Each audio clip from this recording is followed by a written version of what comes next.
ख़वातीन हज़रात, तरबूज दुनिया के अक्सर गर्म मुल्कों में जबकि मशरिक़ वुस्ता के हर मुल्क में पाया जाता है। भारत और पाकिस्तान में भी आम मिलता है। दुनिया में इस वक्त पाकिस्तान के जिला सक्खर के अलावा गढ़ी यासीन के तरबूज जायके और हुजम में बेहतरीन माने जाते हैं। तरबूज की उम्दगी उसके गूदे की सुर्खी और मिठास पर करार दी जाती है। यही वजह थी कि आज से कुछ अर्सा पहले तक लोग तरबूज को कट लगाकर अंदर से उसका रंग देखा करते थे और फिर खरीदते थे। लेकिन कभी आपने ये सोचा है कि क्या वजह है कि आजकल हर तरबूज जो काटा जाए वो अंदर से सुर्ख और मीठा ही निकलता है और बेचने वाले दुकानदार भी पूरे एतमाद और दावे के साथ अपनी चीजें फरोख्त कर रहे हैं। अपनी आज की वीडियो में हमने इसी पर गुफ्तगू करनी है, लेकिन आगे बढ़ने से पहले आप रेड बटन पर क्लिक करके और बेल आइकॉन को प्रेस करके हमारे चैनल के सब्सक्राइबर्स बनना मत भूलिए, ताकि ऐसी इन्फॉर्मेटिव वीडियोस आपको फ्यूचर में भी मिलती रहे। एक जमाना था कि मौसम गर्मा की आमद के साथ ही रेडियो, ठेलों, हत्ता के जमीन पर भी तरबूज बेचने वाले ढेरियां लगाकर बैठ जाते थे और आवाजें लगा लगा कर गाहक को मुखातिब करते थे।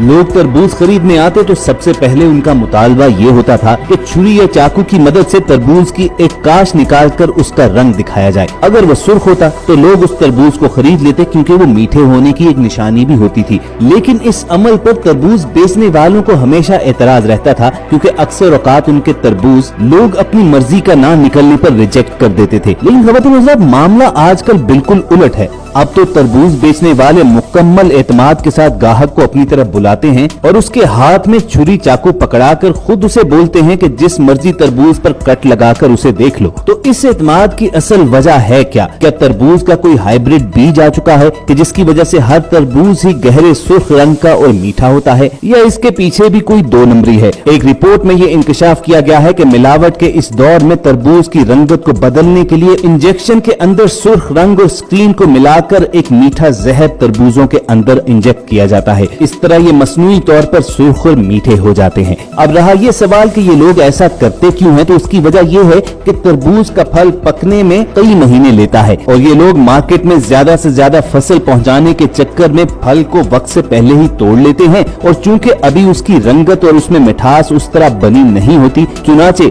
रंग और स्क्रीन मिले इंजेक्शन लगाकर उन्हें मसनूई तौर पर पकाया जाता है। अब अगर देखा जाए तो तरबूज मार्केट में 30 से लेकर 50 रुपए किलो तक बिकता है और एक तरबूज कम से कम 3 से 4 किलो वजनी तो हमेशा होता है। यानी ग्राहक ने अगर वो तरबूज लिया तो कम से कम उसे 200 रुपए अपनी जेब से ढीले करने पड़ेंगे। तो फिर ऐसा क्या तरीका है कि ये जांचा जाए कि तरबूज जो है वो सही तौर पर पका हुआ है, ना कि उसे इंजेक्शन लगाकर सुर्ख और मीठा किया गया है? चलिए आपको बताते हैं। ख़वातीन हज़रात, सबसे बड़ी निशानी तो ये है कि तरबूज अगर कुदरती तौर पर बेल के ऊपर पका हुआ हो तो उसकी रंगत में एक कंसिस्टेंसी होगी, यानी वो हर तरफ बराबर होगी। लेकिन अगर वही तरबूज इंजेक्शन लगाकर सुर्ख किया गया हो तो किसी जगह पर सुर्ख गहरा रंग होगा तो किसी जगह पर वो सफेदी माइल होगा। तो इसके अलावा मीठा और पका हुआ तरबूज पहचानने की क्या अलामात हैं? ख़वातीन हज़रात, एक तरबूज बेचने वाले से किसी ग्राहक ने पूछा कि वो कैसे मीठा तरबूज पहचान लेता है, तो दुकानदार ने जवाब दिया कि ऐसा कुछ भी नहीं है, ये सिर्फ एक ज़हनी तौर पर मुतमईन करने का गुर है कि ग्राहक के सामने एक दो तरबूज उठाओ, उसके सामने उंगली से बजाकर देखो और फिर तीसरा या चौथा तरबूज उठाकर उसे दे दो,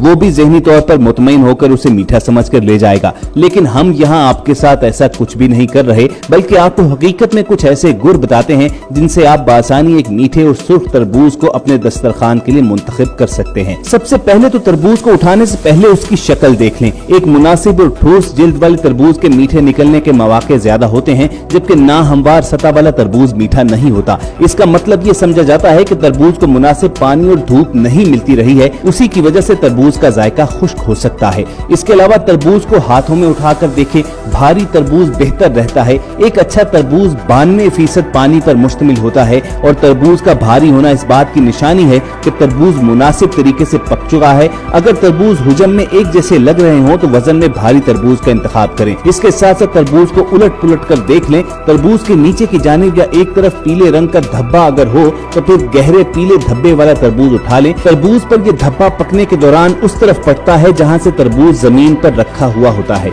हल्के रंग का मतलब यह है कि तरबूज को मुकम्मल तौर पर पकने से पहले ही तोड़ लिया गया था। इसी तरह हर चमकता हुआ तरबूज मीठा नहीं हो सकता। खुरदरी और खुश्क जिल्द वाला तरबूज ज्यादा बेहतर रहता है। चमकदार तरबूज का मतलब ये समझा जाता है कि वो अपनी बेल पर रहते हुए नहीं पका। तरबूज का पैंदा दबा कर देख लें, अगर दबाने पर वो नर्म महसूस हो रहा हो तो समझ लें कि तरबूज तरबूज ज्यादा पक चुका है। ये बात शायद आपको मज़ाक़खेज़ महसूस हो, लेकिन पुरानी और आजमूदा है। एक हमवार सतह पर तरबूज को रखकर उसे उंगली से बजा कर देखें। एक ठोस आवाज आने का मतलब है कि तरबूज में पानी मुनासिब मिकदार में है और वो पका हुआ है, जबकि खालीपन की आवाज वाला तरबूज अंदर से ज्यादा पक जाने की वजह से खुश्क हो चुका होता है। लेकिन ख़वातीन हज़रात, सबसे अहम बात यह है कि ये सब गुर अपनी जगह तमाम हिसाब किताब के साथ साथ मीठे और सुर्ख तरबूज के लिए किस्मत का साथ होना भी इंतहाई जरूरी है। और हमारी किस्मत तो ऐसी है कि यहाँ पर तरबूज भी कुदरती तौर पर हमें सही नहीं मिल रहा। तरबूज को लाल और मीठा करने के लिए जो इंजेक्शन लगाए जा रहे हैं, उसमें जो रंग मिलाया जाता है उसे एरिथ्रोसन भी कहते हैं। इसे इंजेक्शन के जरिए तरबूज में शामिल किया जाता है। ये केमिकल्स और रंग इतने खतरनाक होते हैं कि डॉक्टर्स का मानना है कि इससे कैंसर होने का खदशा होता है, जो इंसानी जिस्म को मुख्तलिफ बीमारियों मसलन दिल के अमराज, डायबिटीज, जिगर के अमराज जैसी बड़ी बीमारियों में भी मुब्तला कर सकते हैं। अब सेहत तो सब कुछ है ही और अच्छी सेहत के लिए अच्छी ग़िज़ा का होना जरूरी है, लेकिन जो अशिया और ग़िज़ाएं हम इस्तेमाल कर रहे हैं वो वक्ती तौर पर भूख और थकन को तो दूर कर रही हैं, लेकिन इसके साथ साथ हमें मुख्तलिफ बीमारियों का शिकार भी कर रही हैं। बाजार में खालिस दूध के नाम पर हम पानी मिला हुआ व्हाइट केमिकल इस्तेमाल कर रहे हैं। सब्जियों को ताज़ा दिखाने के लिए उन्हें रंग किया जाता है। मटर और खीरे इतने हरे हरे क्यों नजर आते हैं? बासी और पीले मटर और खीरे पर कलर किया जाता है, और कलर भी वो जो कपड़े और कागज को रंग करने में इस्तेमाल होता है। मुर्गी के गोश्त के नाम पर मुर्गियों को मुर्गी ही का गोश्त खिलाकर और हार्मोन्स के टीके लगा लगा कर तैयार किया जा रहा है, जिसकी वजह से वो मुर्गी जो फितरी तौर पर 1 किलो की होनी चाहिए वो 3 किलो की होकर मार्केट में बिकती है। वो मुर्गी जो आम तौर पर चूजे से मुकम्मल चिकन बनने के लिए कई महीने लेती है, वो चंद हफ्ते के अंदर अंदर तैयार हो रही है। इसीलिए मुर्गियों में भी मुख्तलिफ बीमारियां पैदा हो रही हैं, जिसकी वजह से इन मुर्गियों को खाने वाले भी मुख्तलिफ बीमारी में मुब्तला हो रहे हैं। सोचने की बात यह है कि इंसान खाए तो खाए क्या? इन जमीर फरोशों ने चंद पैसों की खातिर इंसानी जिंदगी और उनकी सेहत के साथ खेलना शुरू कर दिया है। लेकिन अफसोस की बात यह है कि हमारी हुकूमत भी मुल्क के इन मौजूदा हालात से गालिबन वाकिफ ही नहीं है, और अगर वाकिफ भी है तो उसमें कोई दिलचस्पी नहीं लेती। जहां होना तो ये चाहिए था कि इन मिलावट शुदा चीजें बेचने वालों और इन्हें तैयार करने वालों के खिलाफ कार्रवाई की जाती, इन्हें सख्त सजाएं देकर इबरत की मिसाल बनाया जाता, तो वही चंद पैसे लेकर हुकूमती अफसरान भी खामोश रहते हैं। हालत यह है कि चीजों को टेस्ट करने वाली लेबोरेटरीज में पड़ी हुई मशीनें भी जंग आलूद हो चुकी हैं। ऊपर से नीचे तक करप्शन है और अफसरान जिंदगियों में जहर घोलने में बराबर के हिस्सेदार हैं। किसी को खौफ नहीं कि वो खुद और उनके बच्चे भी क्या खा रहे हैं। इन हालात में तो बस दुआ ही की जा सकती है कि इन लोगों के दिल में अल्लाह का खौफ घर कर जाए और ये जान ले कि इंसान की जिंदगी बेहद कीमती है और चंद पैसों की खातिर लोगों की सेहत और जिंदगी से ये खेलना छोड़ दें। हमारी कोशिश होगी कि अपने इस चैनल पर वक्तन फवक्तन ऐसी इंफॉर्मेटिव वीडियोस आप तक पहुंचती रहें, और ये वीडियोस हासिल करने के लिए आप रेड बटन पर क्लिक करके और बेल आइकॉन को प्रेस करके हमारे सब्सक्राइबर्स बनिए। और अगर आज की काविश हमारी आपको पसंद आई हो तो इस वीडियो को लाइक करना मत भूलिए। बहुत जल्द आपसे दोबारा मुलाकात होगी। अल्लाह हाफिज।